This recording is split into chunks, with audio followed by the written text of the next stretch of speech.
Let's do it.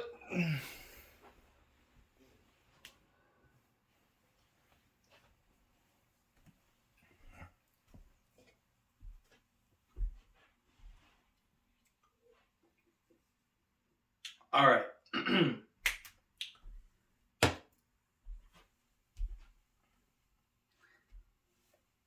Hello there. What's going on, everybody? It is I, the one and only Girk Skywalker, and I hope you guys are having a great day today. Today we're going to break down the Book of Boba Fett, Episode 2. Now this right here is slowly but surely becoming a work of art, in my opinion. I think this show so far is giving great respect to the character of Boba Fett, and I hear some people saying that he's Beta Fett now. Just stop talking. That's all I can say. Just shut your mouth. You don't know what you're talking about. If you don't like this portrayal of Boba Fett, you don't have to. That's fine. But you can't off of the first episode, people were saying that he's Beta Fett now, and now off the second episode. Okay, first of all, we have to get at least one more episode before you can. First of all, no, you don't even have to get one more episode. Because let me explain why. In this episode, he shows that he has a good heart to an extent, but he's still a ruthless, brutal bounty hunter that wants and desires more. Hence why 5 years going forward into past Return of the Jedi, he has become this crime lord and has taken over Jabba's palace from Jabba's original daimyo major domo, Bib Fortuna, who he killed at the end of Mandalorian Season 2 at the end credit scene, because as I said, Disney Star Wars is now Marvel, but I don't know anymore. So a lot happened in this episode, so we're going to start off. So it starts off with Boba, he's taking his nap in the back to chamber. Fennec has captured one of the assassins that tried to kill him. They had the red laser shields in the first episode. She killed the one other guy, and she brought the one assassin back. And the droid tells Boba that this assassin is from it's part of the Nightwind assassins group. Now, you're paying for the name is what Fennec says, meaning that this guy is very expensive. Later on, we find out that this assassin, they're not allowed to operate outside of Hutt space anymore. And because, even though this is you would think Tatooine is still Hutt space, it's actually not anymore. Because Jabba the Hutt is dead, and he's been dead for 5 years, which was back in Episode 6, Return of the Jedi, it's not longer Hutt space. So therefore, if they do something outside of where the Hutt actually controls it, and has control of that particular territory, they could be executed for that. And later on, the ninja, the assassin, he does meet his end at a blaster bolt to the neck, but that's neither here nor there. So they first intimidate him, and he curses at Boba. Boba then, says, well, he doesn't need his head, but I can't believe he cursed at me. Who is your employer? And this assassin refuses to speak. He curses in him at Huttese, the language of the Hutts, and even on Tatooine in general, for a lot of species, if they don't speak Basic, which is what you would call English. And so Fennec decides, well, then maybe he'll talk if we put him in the Rancor pit. So they knock him in the Rancor pit, they open the pit, and for a second there, I thought Boba may have gotten another Rancor, because obviously Luke in Episode 6 killed the Rancor that was in that pit in Return of the Jedi.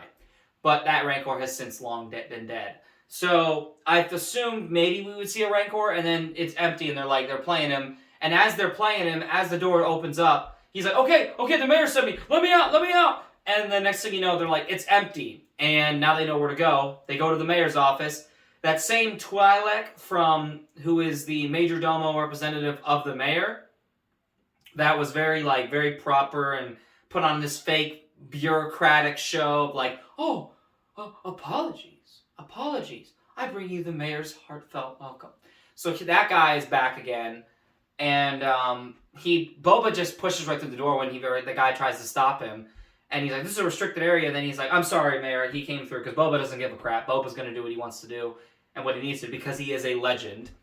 And the mayor is an Ithorian. Now, the Ithorian species, at least from what I know, it seems that they cannot speak, any other language except in their grunts and groans of their native species.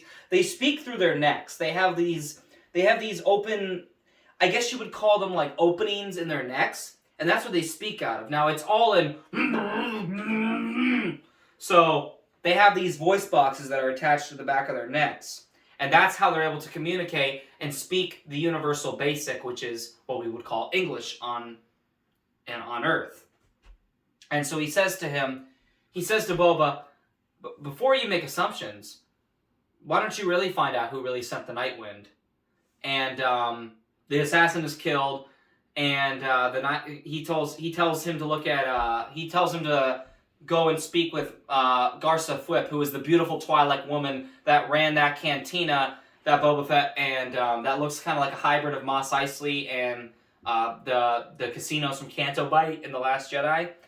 That beautiful tan-skinned Twi'lek woman, Garsa Fwip, she runs it. Boba introduced himself to her, so he goes there next. And before he goes, the Ithorian mayor tells him it's really hard to start a family and run a business. Meaning, it's going to be very difficult when you are a crime lord trying to have a family and trying to have balance, because you're always going to have enemies over your shoulders. You're going to have enemies on your shoulders, in front of you, behind you. They could turn up at any time. It's just very difficult. And I think because the Hutt clan in Star Wars has always been like the Mafia. Like, they've always been... George Lucas based Jabba the Hutt heavily on Mafia, mob-based ruling, and how the whole circus works, and all the functioning, grinding gears of the Hutt clan and gangsters and bounty hunters. That all works together very much like our Mafia here on Earth, if you didn't know. So, as they leave, they go to the Mos Espa Cantina. They speak to Garsa Fwip. She tries to get them to him and Fennec to have a drink. Check my notes here. Oh yeah, and then Boba goes, "What's going on here?" And she's like, "In what respect?" And he says, "Why is the mayor telling me to come here after an assassin was just sent to me? Did you send them?" And then she's like, "Oh, you didn't hear?" And Boba goes, "What was I supposed to hear?" So you hear about the twins, and the twins are Hutts, and the twins have laid claim to their cousin's throne, meaning they are cousins of Jabba the Hutt. Then you hear this drumming, and as you hear that, they go out. Boba goes outside, puts his helmet back on, and next thing you know, you see the Hutts. You see the cousins, and they're twin cousins, or they're twin Hutts, I should say. One of them is green, one of them is pink. One's a male, one's a female. That's the only difference between the two. And so they're talking to Boba, and they say, "Boba, we have business to discuss." And Boba goes, "This is my throne. You're not getting You're not getting Jabba's throne." And then the green Hutt, the brother, tells him, "My sister is very impatient, more impatient than me, and she wants to kill you. But bloodshed is bad for business, so this can be dealt with later." And Boba goes, "Well, your sister's right. If you want your throne, if you want Jabba's throne so badly, you're gonna have to kill me for it." And then he just tells Boba, he's like, "Okay, well, you might want to sleep lightly." And then they're trolled off because they're on these things called leaders, which are basically like giant, stone structures that are like, I don't know if it's actually stone, but it's a giant structure that's rectangular in shape. And the Hutts, for thousands upon thousands of years in the Star Wars universe, in both Legends and the new canon, they were always carried around on them by human slaves, Twi'lek slaves, other types of species slaves, and it was a sign of power and respect. When you were entered in on a leader and you were a Hutt, people knew, people in the Star Wars universe know that you are respected and that you are powerful, and you can make people go away like that. That's the kind of fearful respect that people had for the Hutts, especially those carried on in leaders and ones that had a lot of hold and powers and positions in the Outer Rim, where even though the New Republic has taken over the Outer Rim, law is not really still... You have to remember, law is not ever fully established in the Outer Rim. I don't know if it was in the expanded universe, because I just started reading through the book After Shadows of Mindor, Rogue Squadron. Great book. It's from Legends, but this is my canon. You guys should go check this out. Even if you're not interested in the new canon, in the old canon, I can definitely recommend this just because this is a good book so far. And I don't know what it's like in the old expanded universe. I really don't, guys. But what I can tell you, also you definitely, if you're going to check out any series, you got to check out the Thrawn trilogy. You gotta check out the Thrawn trilogy too.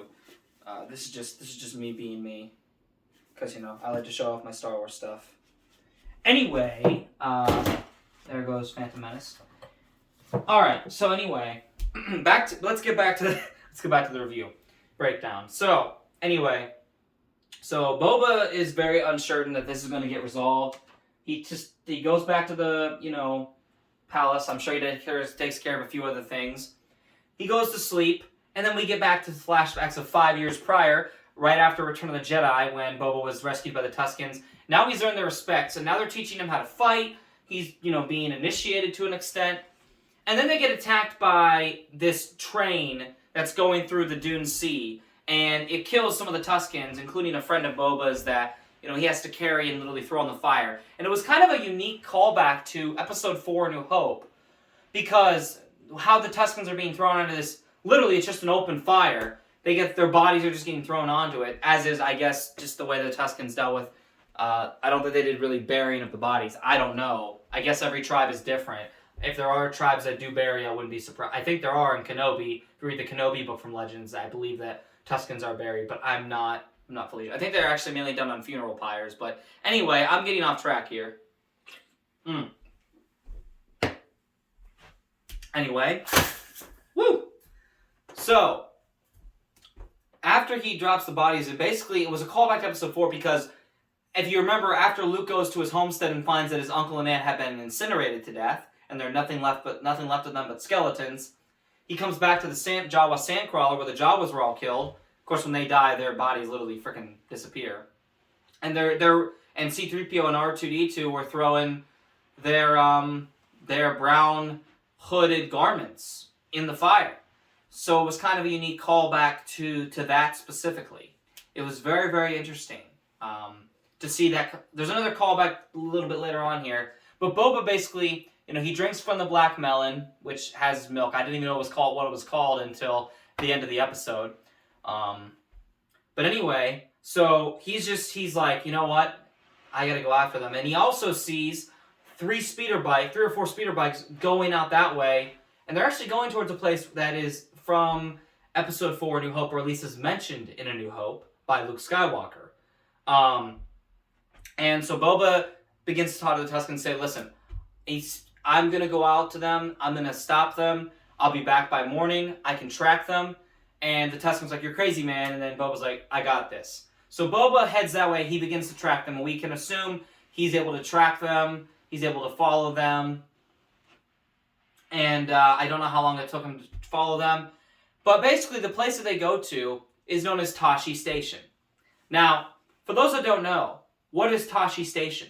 Well, Tashi Station was a place on Tatooine that Luke Skywalker, when he was a young boy, a young man, before he goes on his big adventure to become a Jedi Knight in A New Hope. So there's a deleted scene in A New Hope where Luke actually goes to Tashi Station to pick up power converters, as he mentions the line, but I was going to Tashi Station to pick up some power converters, whenever Owen tells him he has to clean up 3PO and R2. So, anyway, the Raiders and the Pirates are going there, and they're, causing havoc. They're stealing people's food. There's a couple in there. Now, the couple is actually the same couple that is in that deleted scene in A New Hope, and they are Luke's childhood friends. Now, I'm blanking on their names at the moment. I would recommend looking that up for yourselves, but if you're interested, it's not a huge thing. I mean, like I said, George Lucas in Star Wars, they're just going off of the thing that George Lucas literally gave every single character in Star Wars a name. Like, pretty much every character name. I'm not even kidding you. Even characters that had like a frame of time, like a literal split second of time. You know, if he didn't incorporate them into the Clone Wars later, they had like a split second of time on screen in his 6 films. He gave every single one of them a name. That's just something that George Lucas did for a lot of the characters in the Star Wars universe, even if they were incredibly unimportant characters. And so anyway, the man gets up. Now that other callback I'm talking about. So that the woman that is with the man. So it's a couple. I believe I don't know if they're husband or wife. It doesn't really matter. They're together. They're a couple, and you can tell. And so this couple, they were Luke's childhood friends growing up on Tatooine, and they're in a deleted scene in A New Hope. You can actually watch it. It's let me get it out here.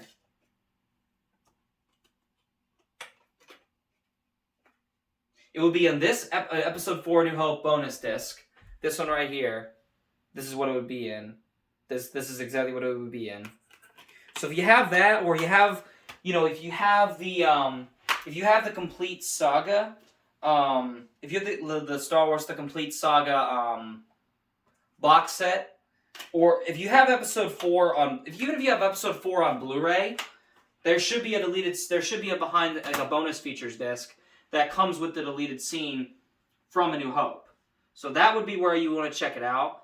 But anyway, so in the novelization for The Last Jedi, or as I like to call it, the Disney fanfiction trilogy, Part 2, the worst, most crappiest part, the beta male version of Luke Skywalker, Jake Skywalker, in the novelization of The Last Jedi, has a dream about him marrying this woman, whose name is leaving me at the moment, and he just imagines like what his life would have been like if he had never left Tatooine and followed Ben Kenobi to become a Jedi.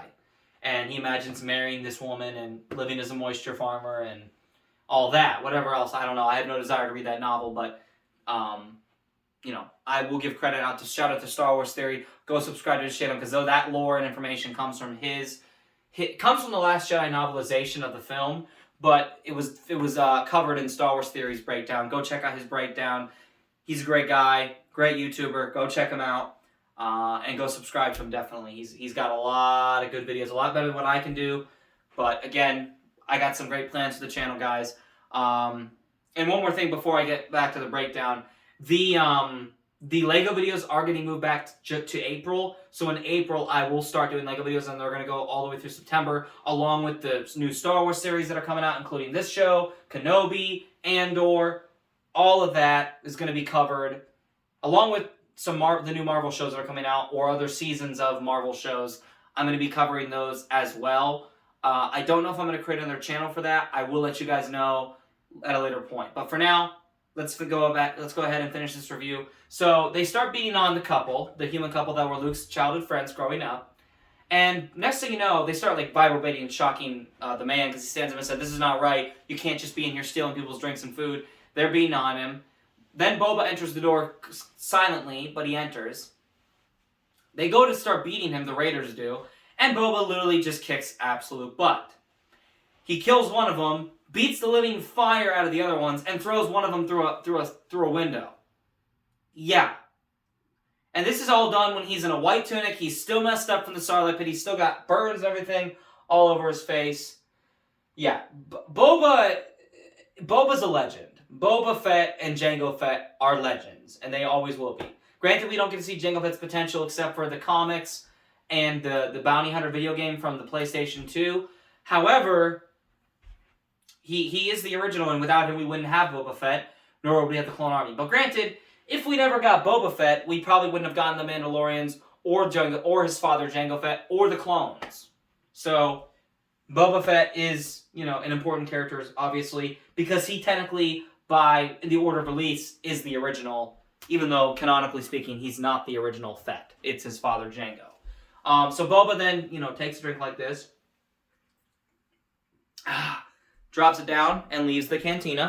And he actually ropes up all the speeders behind the speeder he's driving, piloting, and he takes all of them back to the Tusken camp the next morning, and they start taking it apart, because you have to remember, the Tuskens don't like technology, they don't understand it, they don't like off-worlders, But this Tusken tribe is different because even though they did beat the living fire out of Boba earlier, they are trying to be more respectful, and they did not straight up kill him. Because if they were the same tribe that took Anakin's mother Shmi in Episode 2, Boba Fett or not, he would have been dead. I do not see him surviving that, or he would have been far more injured than he is right now after only a couple days of surviving after getting out of the Sarlacc pit.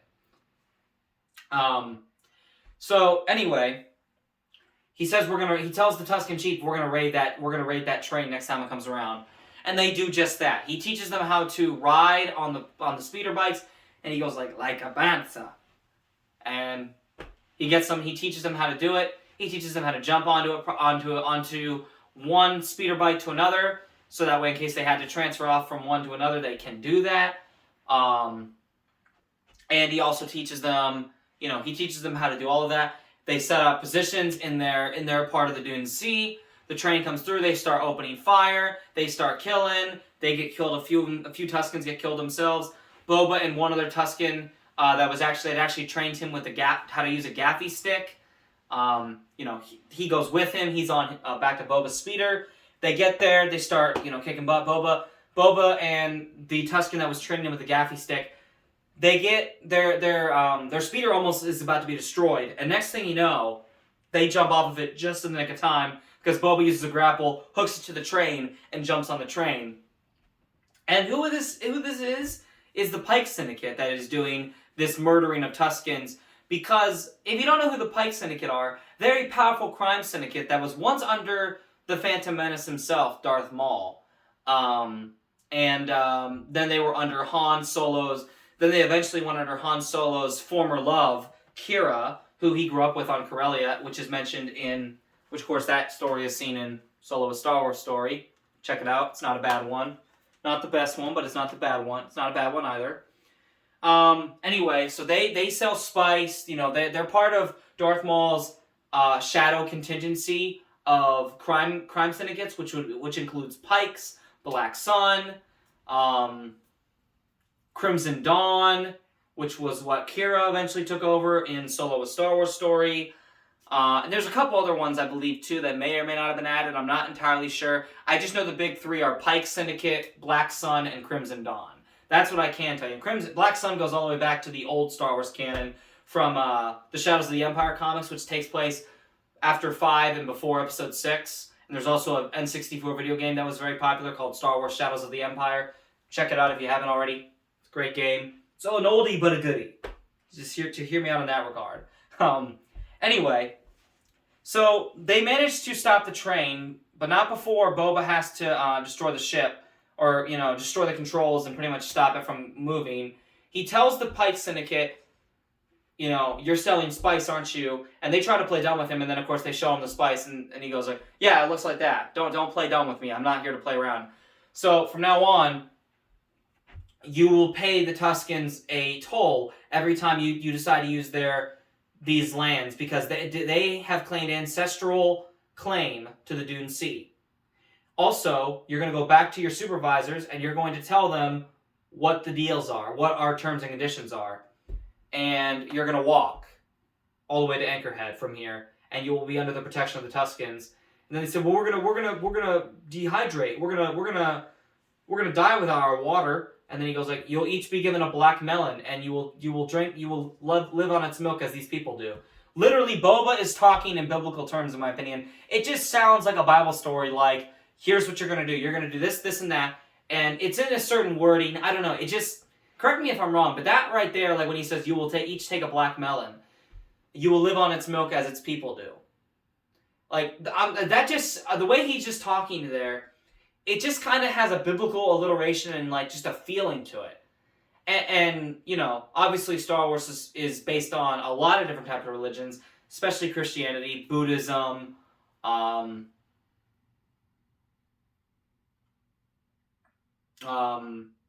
pretty much, I mean, those are the main two I can think of at the moment. There's probably a couple other ones that are on there, a couple tenets from other religions too.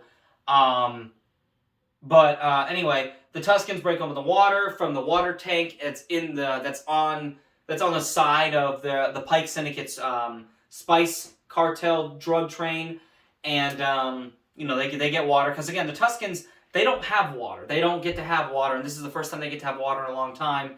Then they go through a ritual that night with Boba, where the chief gives him a gift of a lizard. The lizard goes inside his nose, and it actually guides Boba to the ceremonial tree on Tatooine, which is impossible to get to, without the lizard and without that ritual. And it guides him, and as he gets to the tree, he sees water on Tatooine. It's showing him some very vivid imagery.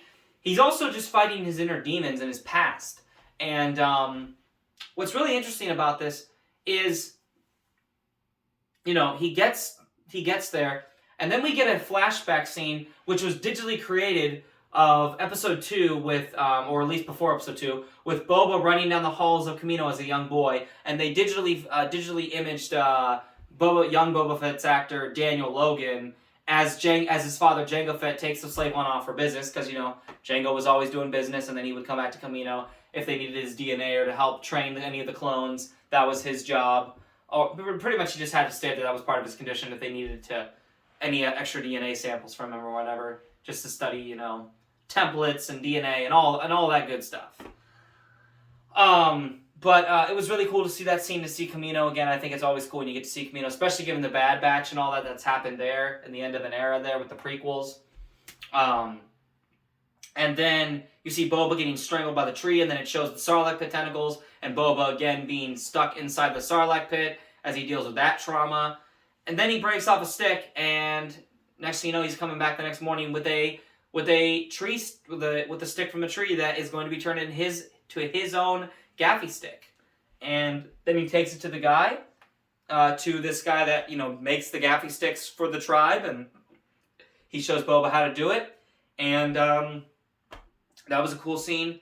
And then he gets dressed in ceremonial black garbs, which we saw him in Mando Season 2, before he gets his armor back from the Mandalorian in the episode where Boba finally gets his armor back on again. We get to see him return. And that was cool to see. And then he does a traditional dance, which honestly reminds me of Dances with Wolves or Disney's Peter Pan when they dance with the Indians. I always love that scene. I love, celebrating with other cultures. I think that's very cool. And, and then the episode ends. And there's one other thing I want to bring up. There's a bounty hunter that the Hutts hired, and his name is Black Chrysanthemum. He was also whenever the Hutts come to threaten Boba for Jabba's throne.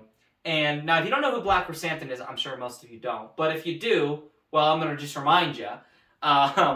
So he is a Wookiee bounty hunter, and he's a big black Wookiee. And he appears in the comics more so, like Dr. Aphra, his own. He's worked with Boba Fett before. So it's been years since Boba and Chrysanthemum last saw each other. And he also took on Obi-Wan Kenobi in the comics, which was around the time that this Obi-Wan Kenobi show is going to be taking place. And that show is going to take place 10 years after the events of Episode 3, Revenge of the Sith. So about 10 years after Revenge of the Sith, 10 years before Episode 4, A New Hope, is when Obi-Wan has to fight Chrysanthemum, because he threatens to... he almost kills Owen. He beats him to death. Obi-Wan senses it within the Force, and he goes to help Owen, because Luke got grounded because he's developing his Force abilities. He's, doing a Skyhopper thing. So Obi-Wan fought him, and Obi-Wan gave him the scar in his eye, and he injured his eye, and then he pushed him off a cliff. But Black Chrysanthemum did survive that, because in Star Wars, everyone survives things that in this world, if you try to survive, it's very, very unlikely that you're going to live. But yeah, that was another cool little tip I wanted to add. I thought it was cool to see Black Chrysanthemum. I didn't know if that was actually him, and I'm like, bro, is that freaking Black Chrysanthemum from the comics? That's freaking awesome. I hope we see him in Obi-Wan Kenobi. I would love to see that fight come to live action. I would love to see that. But yeah, he was a very tough fight for Obi-Wan to deal with, though, too. Jedi or not. But yeah, that's it for the episode, guys. And this was definitely a solid 10 out of 10 episode. I really love what John and Dave's team are doing here. I think this is just so well done. And I really, really love I just love what they're doing with Boba Fett. And I think it's really cool after all these years of him just kind of being pushed to the side and, appearing in little things here and there. and really just having a mainstream in the comics and video games, for him to get his own live-action TV show, have a revival, be canonically confirmed to have survived Return of the Jedi and his encounter with the Sarlacc pit. I mean, I just think that this is so cool, and I hope I would hope we're going to see Bosk or other bounty hunters, because Dengar and Boba have a history as well. I'll get into that at a later point. But anyway, guys, this is a 10 out of 10. Definitely recommend watching this episode. It is a must-watch. It's 53 minutes, so you might want to make sure you have time in your day if you're a busy person. But overall, I can definitely easily tell you that this is a good episode. It may not be for everyone, but I really, really love what Star Wars is going. And this was a good story. This allowed me to really escape, which Star Wars of the last couple of years, although it hasn't done complete crap since Rise of Skywalker, it hasn't nearly helped me escape as much as this show has, or as Mandalorian has. I can just easily escape into these shows, into Star Wars. And I love that, because that's what I want to do with stories. I want to escape and enjoy. But anyway, guys, let me know your thoughts in the comments down below. Did you like this review? Did you not? Did you like the breakdown? What are your guys' thoughts on it? Did I miss something? If I did, leave that in the comments below. Make sure you hit that subscribe button so you never miss, any content. And make sure you also hit the notification bell so you make sure 100% that you never, ever, ever miss any more uploads from yours truly, the one and only Yerk Skywalker. Once again, guys, thank you guys so much for watching. More episodes and more things coming. So stay tuned, and as always, God bless, and remember, the Force will be with you, now and forever. Take care, guys.